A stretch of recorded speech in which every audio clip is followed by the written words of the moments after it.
7h30 sur la Première Radio, voici l'invité café présenté par Alexandre Lequéré. 7h30, c'est l'invité café.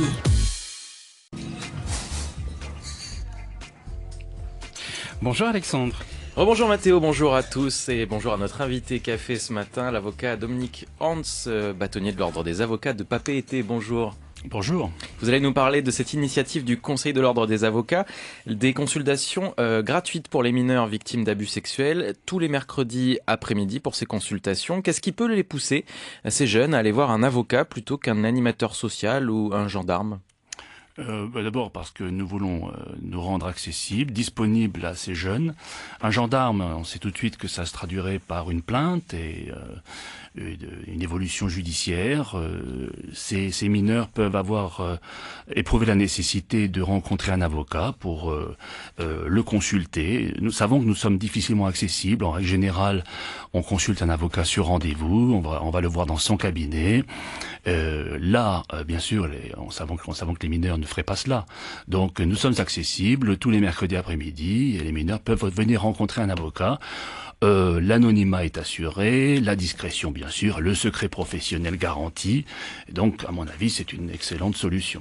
C'est donc au Faretoni, c'est bien ça? Comment ça se passe concrètement? Ils peuvent monter les marches, taper à la porte? Tout simplement, voilà, ils viennent dans les locaux de l'ordre, les secrétaires sont là pour les accueillir, elles savent de quoi il est question, et à partir du moment où quelqu'un, un jeune homme, une jeune fille, déclare vouloir rencontrer un avocat, eh bien rapidement, et on le mettra en contact avec un avocat. Soit celui-ci sera déjà dans les locaux, soit on l'aidera à trouver cet avocat dans le périmètre. Alors il existe déjà une association d'aide aux victimes, la Page.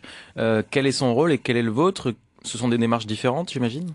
Ce sont des démarches complémentaires. La mise en place de ces consultations, comme leur nom l'indique, c'est préalable à toute évolution judiciaire. On est consulté. Il n'y a pas à ce stade-là, on vient évoquer sa situation personnelle, si on subit des violences sexuelles bien sûr, physiques, psychologiques aussi, et c'est très important.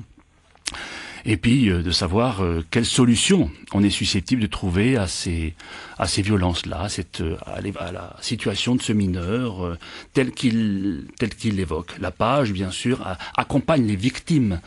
Et d'ailleurs, voilà.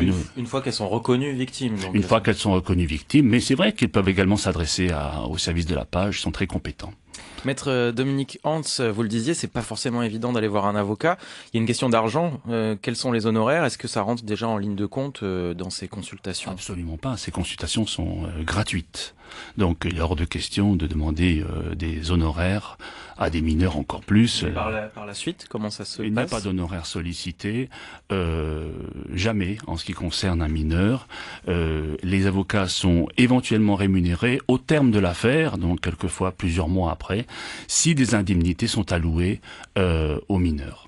Donc pour un avocat, qu'est-ce qui pousse à défendre ces mineurs-là? C'est que tout le monde a besoin de vivre. Nous sommes dans notre cœur de métier. L'avocat a une fonction sociale. Si nous avons choisi d'être avocat, c'est comme un magistrat qui choisit d'être magistrat, un gendarme qui choisit d'être gendarme, c'est que nous voulons servir les autres. C'est naturel pour nous. Donc quand le parquet général nous dit « Êtes-vous intéressé par la mise en place de consultations dédié aux mineurs », moi j'ai pas réfléchi longtemps, la réponse a été immédiatement oui bien sûr.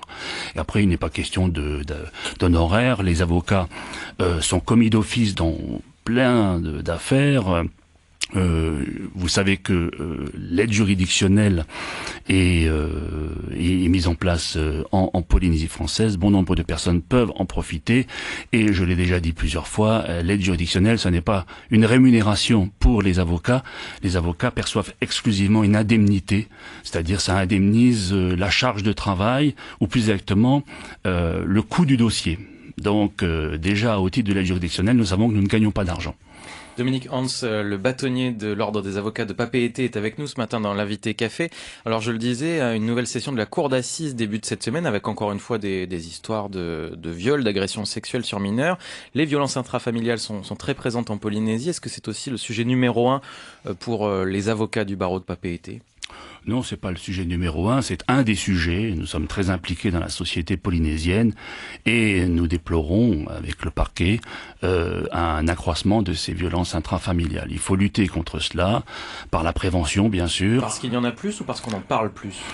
D'après les statistiques qui nous sont transmises par le parquet, il semblerait qu'il y en ait plus. Alors, lié à l'alcoolisme, au chômage, qui est assez important en Polynésie, à la toxicomanie, et puis à la place des enfants dans les familles qui ont du mal à trouver justement cette place. Voilà.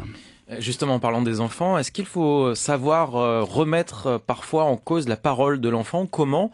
C'est vrai qu'il y a eu l'affaire Outreau dans le nord de la France où des innocents avaient été accusés à tort par des enfants, accusés de faire partie d'un réseau de pédophilie. Depuis, ça a remis en cause aussi beaucoup la parole de l'enfant dans l'action judiciaire. Et comment est-ce qu'on aborde justement la parole des enfants quand ils disent j'ai été victime de viol ou d'abus sexuels ? D'abord, il faut prendre des précautions, évidemment, mais une fois de plus, quand on est gendarme ou juge d'instruction et qu'on recueille la parole d'un enfant, on n'a pas à la remettre en cause a priori. C'est fort logique. C'est-à-dire que si d'emblée, alors qu'un enfant vous dit j'ai subi des violences sexuelles, enfin en général ce sont des adolescents d'ailleurs, eh bien vous faites en sorte d'abord de le croire, et puis si ça ne vous paraît pas totalement loufoque, bien sûr vous enquêtez ensuite. Ça peut arriver que justement avec ces consultations ou dans l'avenir, vous dites là, il y a quelque chose qui cloche, l'accusation ne tient pas vraiment. Dans le passé, par expérience, j'ai déjà été confronté à des jeunes filles qui mentaient et qui avaient accusé leur père, par exemple, ou leur beau-père à tort, parce qu'elles le trouvaient trop inflexible dans sa manière de gérer leur heure de sortie, les copains, etc. Mais c'est très rare. Dans 99% des cas, les accusations sont malheureusement vraies. Maître Hans, les enfants victimes d'abus sexuels deviennent aussi malheureusement souvent des auteurs de violences, en tout cas c'est ce que disent les statistiques. Comment est-ce qu'on suit ensuite les victimes pour éviter ces choses-là ? C'est très compliqué parce qu'on ne peut pas suivre une personne pendant 50 ans. Mais c'est vrai que ça crée des traumatismes énormes, difficile d'ailleurs à mesurer au départ. On pense que, par exemple, une victime peut se reconstruire à partir du moment où le procès a eu lieu. Moi, je n'y crois pas trop. Je connais personne qui sort satisfait d'un procès au terme duquel l'accusé aurait été condamné même sévèrement. Ça ne répare pas un traumatisme. Et après, il faut vivre avec ça. Il faut essayer de se construire avec ça. C'est extrêmement difficile. Je le suppose, voyez-vous. C'est-à-dire que nous sommes un petit peu orgueilleux à vouloir parler au nom de ces jeunes femmes ou de ces victimes-là.